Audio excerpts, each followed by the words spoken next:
أعوذ بالله من الشيطان الرجيم. قل هذه سبيلي أدعو إلى الله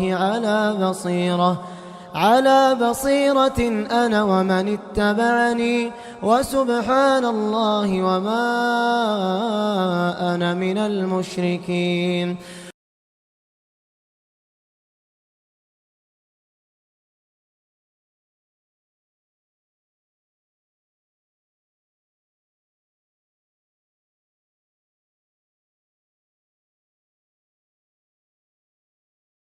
الله أكبر الله أكبر الله أكبر الله أكبر الله أكبر الله أكبر الله أكبر الله أكبر الله أكبر لا إله إلا الله والله أكبر الله أكبر ولله الحمد. إن الحمد لله نحمده ونستعينه ونستغفره ونعوذ بالله من شرور أنفسنا ومن سيئات أعمالنا.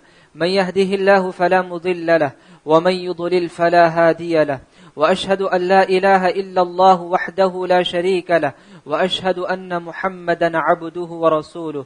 أما بعد فأعوذ بالله من الشيطان الرجيم. بسم الله الرحمن الرحيم. يا أيها الذين آمنوا اتقوا الله حق تقاته ولا تموتن إلا وأنتم مسلمون.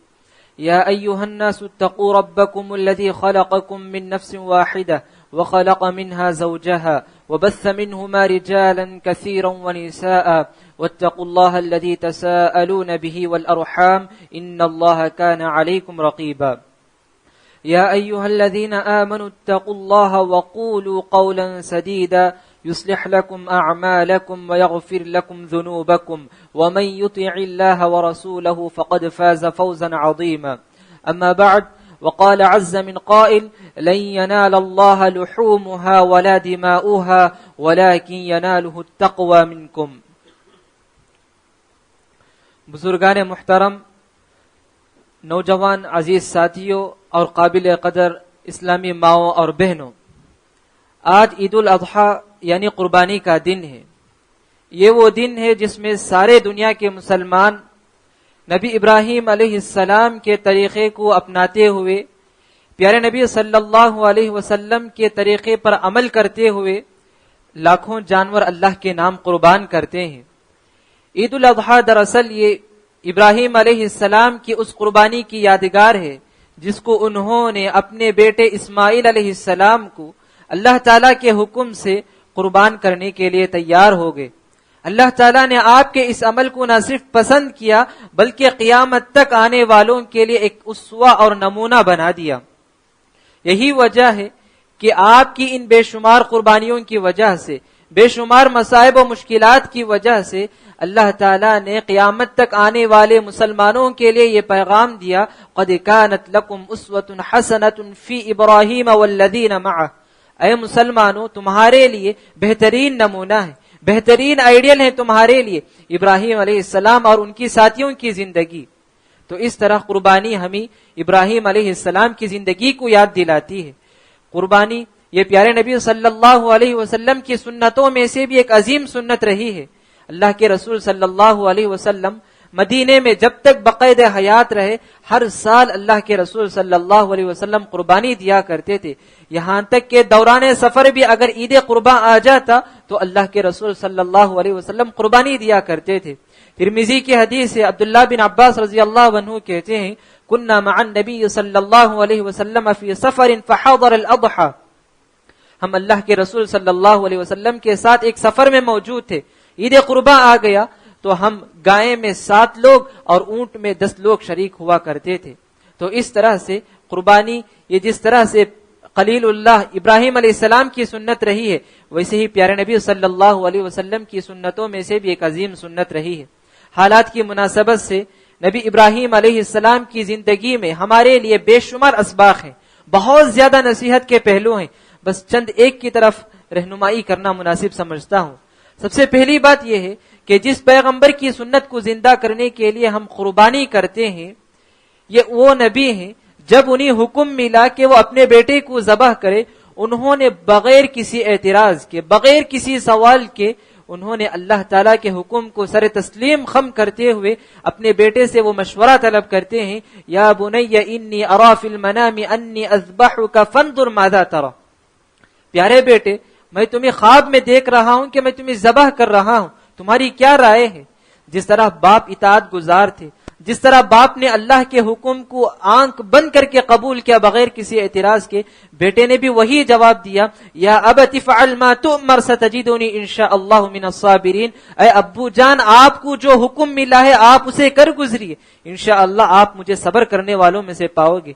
آپ کی زندگی کے اس پہلو سے ہمیں یہ نصیحت کا پہلو ملتا ہے کہ آپ نے جس طرح اللہ کے حکم کو بغیر کسی اعتراض کے قبول کیا، اور اسماعیل علیہ السلام نے بھی بغیر کسی سوال کے اللہ کے حکم کے آگے اپنے آپ کو جھکانے کے لیے تیار ہو گئے، مجھے اور آپ کو بھی اس کی ضرورت ہے۔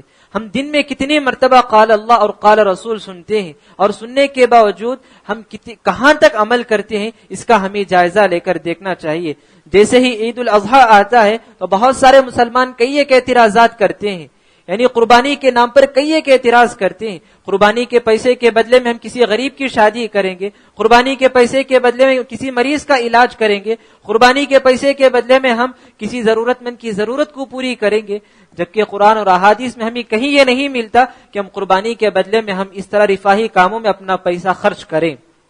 تو اس لیے ضرورت اس بات کی ہے کہ قربانی کے لیے قربانی کے ایام میں یہ ان طرح کے بے شمار جو اعتراضات آتے ہیں ان اعتراض سے پرہیز کرنا چاہیے۔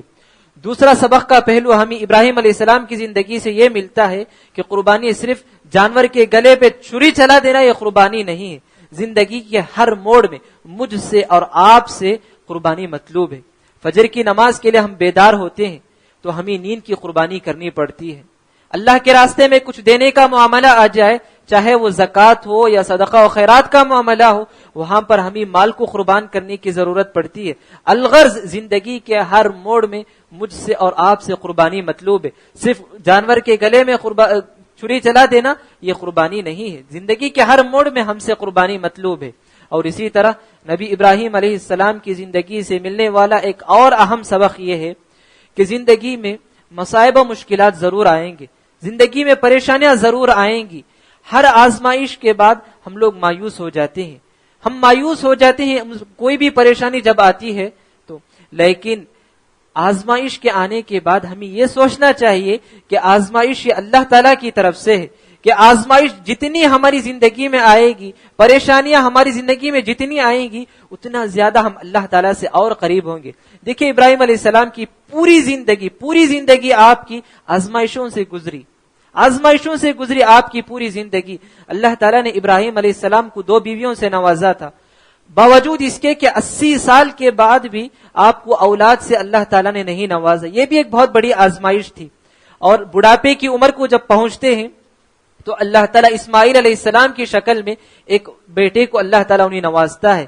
جیسے ہی اللہ تعالیٰ انہیں ایک بیٹے کو نوازتا ہے تو بڑھاپے کی عمر میں یہ اللہ کا حکم ہوتا ہے کہ وہ اپنے بیوی اور دودھ پیتے بچے کو ایسی سرزمین جہاں پر نہ پانی کا ایک قطرہ نہ کچھ گھاس وغیرہ ہے، ایسی سرزمین میں چھوڑ کر ہجرت کرنے کا حکم ملتا ہے۔ اور جب وہی بچہ بلوغت کی عمر کو پہنچتا ہے، جب وہی بچہ بالغ ہوتا ہے تو اس کو ذبح کرنے کا معاملہ آتا ہے۔ تو الغرض ابراہیم علیہ السلام کی بھی پوری زندگی آزمائشوں سے گزری تھی۔ تو اسی لیے اللہ تعالیٰ نے کہا وَإِذِ ابْتَلَىٰ إِبْرَاهِيمَ رَبُّهُ بِكَلِمَاتٍ فَأَتَمَّهُنَّ، جب ابراہیم علیہ السلام کو اللہ تعالیٰ نے آزمایا تو وہ مکمل طور پر کھرے اترے۔ ابراہیم علیہ السلام نے ہر آزمائش کے بعد اعتراضات نہیں کیے، شکوے شکایتیں نہیں کی، ہر آزمائش میں وہ کھرے اتر گئے۔ تو اسی طرح میری اور آپ کی زندگیوں میں بھی آزمائشیں ضرور آئیں گی، پریشانیاں ضرور آئیں گی۔ کسی کو صحت کی پریشانی ہو سکتی ہے، کسی کو تجارتی پریشانی ہو سکتی ہے، کسی کو اولاد کی پریشانی ہو سکتی ہے۔ الغرض کئی ایک پریشانیاں میری اور آپ کی زندگی میں آ سکتی ہیں، مصائب و مشکلات کے پہاڑ ہم پر ٹوٹ سکتے ہیں، لیکن ایسے میں ہمیں ابراہیم علیہ السلام کی زندگی کو یاد کرنا چاہیے۔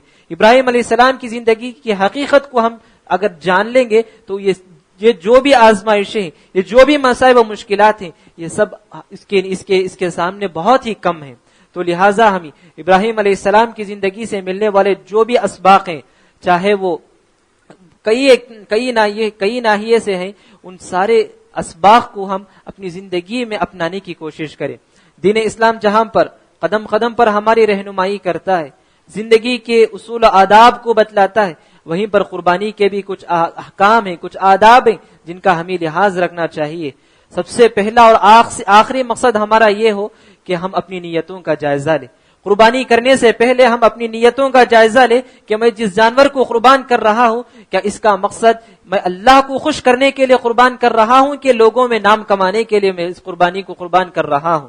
کیونکہ اللہ تعالیٰ نے سورۃ الحج میں کہا، خطبہ مسنونہ کے بعد اسی آیت کی تلاوت کی گئی، لن ينال الله لحومها ولا دماؤها ولكن يناله التقوى منكم۔ اللہ تعالیٰ کو قربانی کا نہ گوشت پہنچتا ہے نہ خون پہنچتا ہے، بس اللہ تعالیٰ ہماری دل کی کیفیت کو دیکھنا چاہتے ہیں کہ ہم اللہ کی خوشنودی کے لیے ہم قربانی دے رہے ہیں یا ریاکاری کے لیے، شہرت کے لیے، ناموری کے لیے ہم قربانی دے رہے ہیں، بس اللہ تعالیٰ یہ دیکھنا چاہتے ہیں۔ لہٰذا ہمیں چاہیے کہ جو بھی ہم کام کریں، جو بھی کام ہو، اخلاص کے ساتھ، للہیت کے ساتھ ہم کام کریں۔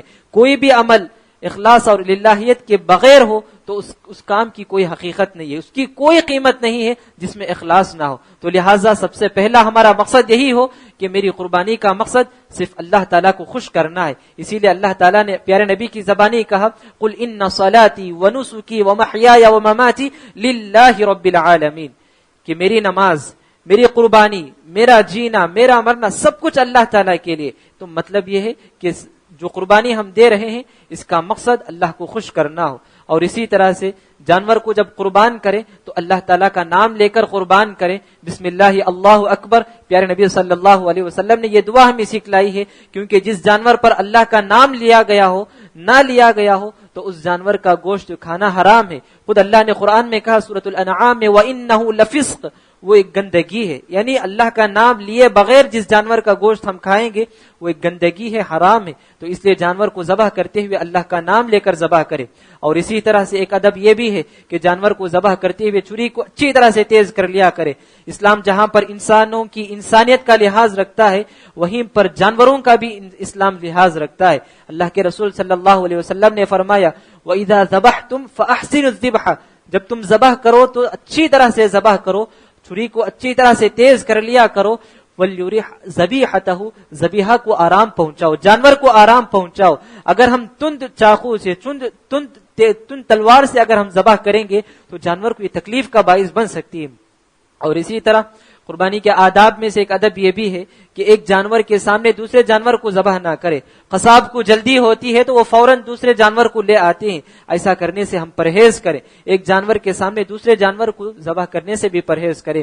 اور اسی طرح سے خصوصاً آخر میں 3 باتوں کی طرف اشارہ کر کر میں اپنی باتوں کو ختم کرتا ہوں۔ پہلی بات یہ ہے کہ ہمارا دین پاکیزہ دین ہے۔ ہمارا دین ہمیں یہ سکھاتا ہے کہ الطہور شطر الایمان، پاکی صفائی آدھا ایمان ہے۔ مسلمانوں کی پہچان بھی یہی ہے کہ وہ پاکی صفائی کا اہتمام کرتے ہیں۔ تو لہٰذا ان دنوں میں پاکی صفائی کا ہم خاص لحاظ رکھیں، کیونکہ اماطۃ الاذی عن الطریق صدقہ جہاں پر کہا گیا کہ تکلیف دہ چیزوں کو راستے سے ہٹانا بھی صدقہ ہے، اگر ہم راستے میں ہی اگر گندگی کو ڈالیں گے تو صدقے کے بجائے وبال ہم پر لکھا جائے گا۔ اور اسی طرح دوسری بات یہ ہے کہ جیسا کہ ہم لوگ جانتے ہیں اس وقت ہم مسلمان ہندوستان میں ساری چیزوں سے واقف ہیں، مسلمانوں کی حالات سے واقف ہیں۔ کئی ایک اسٹیٹ میں گائے کی قربانی پر پابندی لگائی گئی ہے۔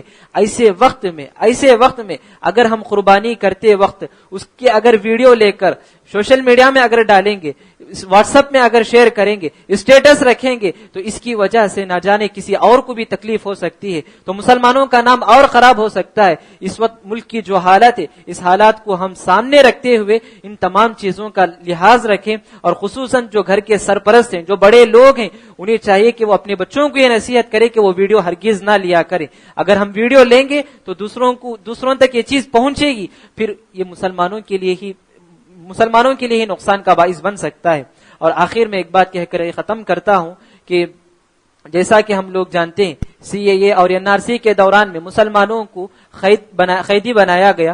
آج وہ لوگ جیل کے سلاخوں میں پڑے ہوئے ہیں۔ مسلمانوں کی جو اجتماعی جو خوشیاں ہیں، ان کی جو گھریلو جو خوشیاں ہیں، ان ساری خوشیوں سے وہ لوگ محروم ہیں۔ ان لوگوں کو ہمیں رہا کرنے کی ضرورت ہے، چاہے ہمارا جتنا ہی تعاون کیوں نہ ہو، چاہے ہمارے پاس سے 10 روپے ہی کیوں نہ نکلے، وہ ہم اپنے ان مسلمان بھائیوں کو رہا کرنے کے لیے تعاون کرنے کی ضرورت ہے۔ لہٰذا